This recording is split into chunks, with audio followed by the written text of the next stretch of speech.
పెళ్ళి కాక ముందు వరకు నాకైతే ఈ వంట చేయడం అయితే అస్సలు రాదు. ఏ వంట కానీ నేనైతే చేయలేదు. పెళ్ళి కాక ముందు అనడం కంటే మా అక్కకి పెళ్ళి అయ్యే వరకు నేను ఏ వంట చేయలేదు. మొత్తం మా అక్కే చేసేది.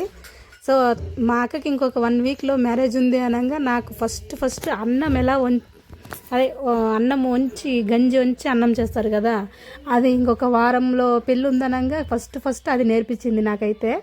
అదే గంజి ఉంచడం నేర్పించింది మా అక్క అయితే. సో అప్పుడు మెల్లమెల్లగా స్టార్ట్ చేశాను. ఇంకా తర్వాత మా అమ్మే చేసేది.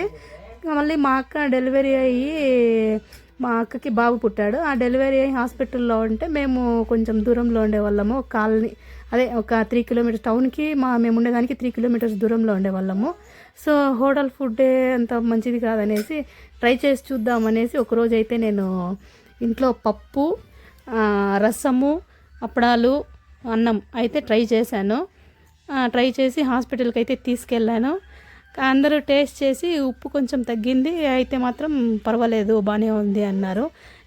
ఫస్ట్ నేను వంట అనేది చేసింది అదే అనమాట. ఆ సందర్భంలోనే వంట చేశాను. మొత్తానికి అప్పటి నుంచి అయితే మెల్లమెల్లగా ఒక్కొక్కటి అయితే నేర్చుకున్నాను. ఇంకా మా అమ్మ చెప్పిస్తూ ఉంటే మొత్తం అయితే నేర్చేసుకున్నాను. నా వీడియోస్ కనుక నచ్చితే లైక్ చేయండి, షేర్ చేయండి.